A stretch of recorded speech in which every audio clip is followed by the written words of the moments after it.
Brothers and sisters, I'm Jesse with Living Tree Community Foods, and we're here in a very, very special place indeed. This is one of the wonders of the world. This is an edible schoolyard here in Berkeley. And as you see, it's filled with garden plots, it's filled with fruit trees, and this is where the students work every day to provide salad greens for their school lunches, and maybe tomatoes and peppers also in season. And we're here in early spring for a very, very special purpose. We want to start our garden. And this is very, very important. And it's important because family farmers here in America are on the verge of extinction. And this is mainly for economic reasons. Family farms, according to conventional economics, are strictly not viable. And this is a great American tragedy. Thomas Jefferson felt that family farms imbue people with certain qualities that are necessary for a democracy. The qualities of zest and hard work, the qualities of helping one's neighbors and friends, the quality of enriching the earth so that it brings forth an abundance of fruits and vegetables. These are all qualities that are so endemic to the American character, and as I say, it is altogether a tragedy that family farmers, that in 1935, for example, there were 7 million family farmers, and today there are less than 2 million. Over 330 family farmers are leaving the land every single week, 330 a week. So the time has come for all of us who care about the food we eat to become our own family farmers. We can do it. We can do it. And we're going to start our springtime garden right here with this flat. And we're going to start first with lettuce. We're going to start first with an old-time heirloom American lettuce, going way, way back. And we're going to plant this lettuce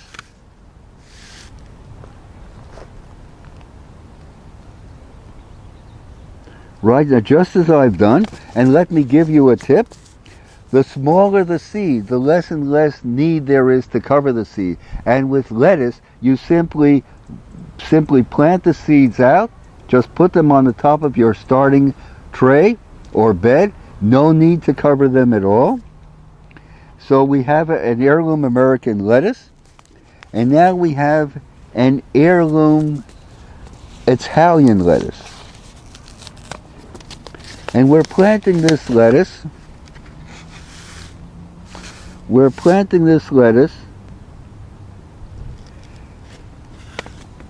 As our way to reply to the American tragedy that, according to the numbers, there's an epidemic of cancer in this country. 1 out of every 3 Americans is coming down with cancer. So we plant this alive organic lettuce by way of reply. Next thing we're going to do is to plant some endive. Endive, you could think of endive as a sort of vigorous lettuce. It's a magnificent salad green. The seeds are tiny.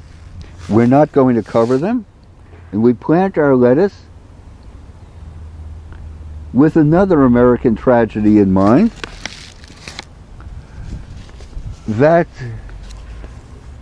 nearly 1 out of every 4 Americans is diabetic or pre-diabetic.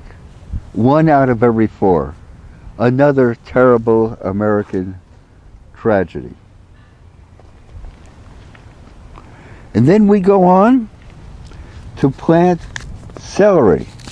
I'm going to plant a wonderful celery. It's called a cutting celery, so you can harvest it time and time again, all season long. And we're planting our celery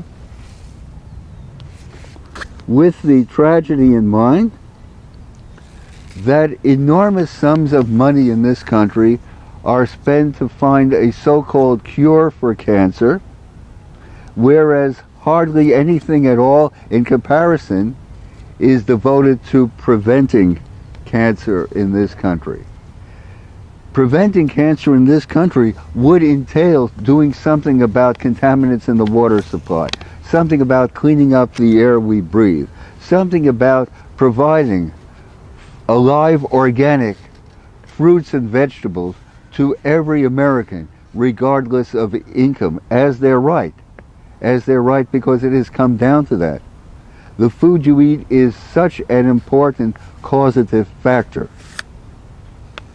And in our humble opinion, every American is entitled, as by right, to living greens, fruits, and vegetables.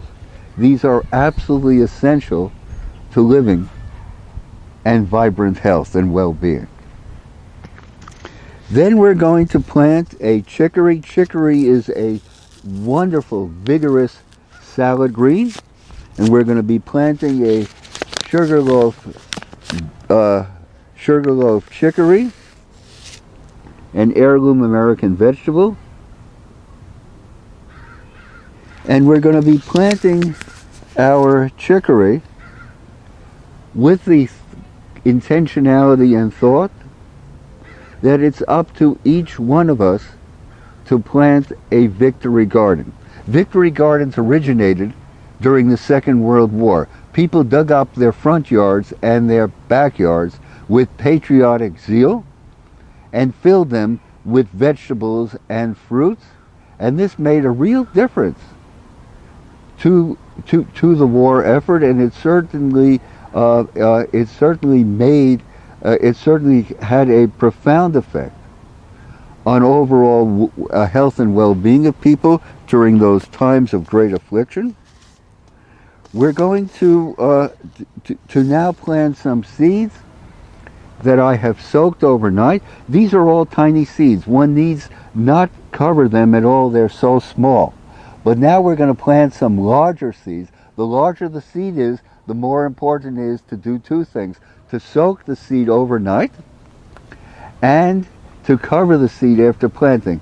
So my assistant Marcel has some seeds that I've soaked overnight. Thank you so very, very much indeed. Okay. And what we're going to do to plant first, we're going to be planting cilantro. Cilantro is a wonderful Latin American salad green. I'm sure you're all very, very familiar with it. So we're going to be planting some cilantro, which I have soaked overnight. The seeds are quite large.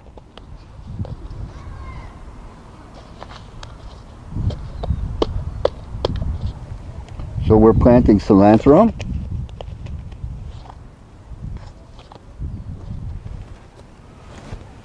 And then we're going to be planting some bunching onions. Another wonderful, wonderful springtime delight. These onions are very vigorous. They will grow up right away. And you could keep on cutting them and they'll keep coming back. This is called a come and come again vegetable. Springtime bunching onions.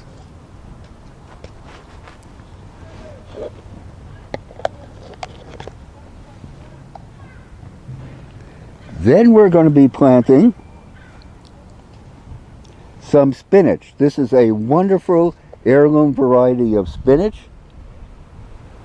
How blessed we are that there's a whole segment of people in America, a whole strata of people in America who are concerned with preserving heirloom fruits and vegetables. So here's another heirloom spinach.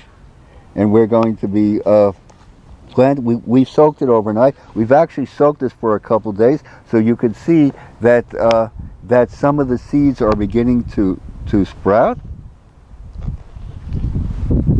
to germinate.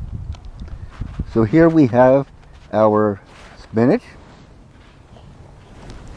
and next thing we're going to be planting is our well, we already did the bunching onion.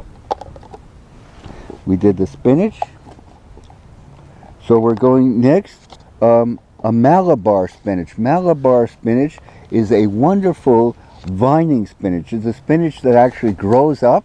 It actually climbs walls, it climbs fences, and this is a spinach especially for a hot summer, when your normal spinach during hot summer is going to bolt. It's going to turn into a stalk. It's not going. Spinach does not enjoy hot weather. So this is a hot weather summertime spinach called a Malabar spinach.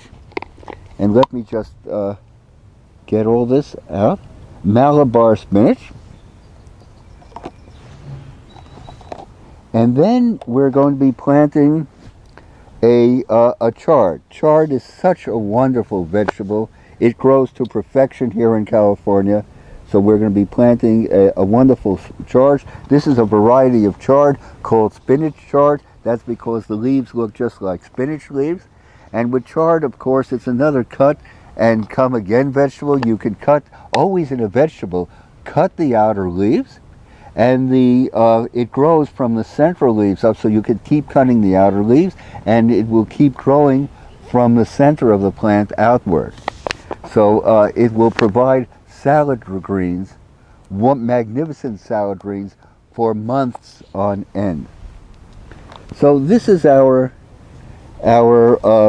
humble start at our garden for springtime, and remember, the smallest beginnings, the great beginnings start with the smallest of steps. Once again, we're in the edible schoolyard of world historic significance here in Martin Luther King Jr. High School, here in the midst of Berkeley. And as you see, the garden is magnificently tended, and it's one of the wonders of this world, an intimation of what we Americans can do and of what we can be if only we had the intentionality. Thank you so much indeed, brothers and sisters. Now is the time. Start your lettuce, Swiss chard, peppers, tomatoes, now in flats. Keep this flat. What I'm going to do, I'm going to take this home, I'm going to soak this thoroughly in water, and then I'm going to cover the whole thing over in a plastic bag. And that means that the moisture will stay in the flat. 2 or 3 days later, I'll take the plastic off again. I'll soak it once again with water, cover it for a few more days. As soon as the seeds start to germinate, as soon as they start to sprout, what am I going to do? I'm going to take the seeds and expose them to full sun in my garden, or if you don't have a garden, on a south-facing window in your apartment or in your house. And as soon as and the seeds will come up, and as soon as after they germinate, after they harden off, they will be ready to transplant into your back or front yard garden, or into your community garden or plot, or even your windowsill box if that's what you have. So basically, brothers and sisters, now is the time. Now is the time to start your garden as an intimation of hope, as an intimation of what we Americans can be. Thank you very much, and bye for now.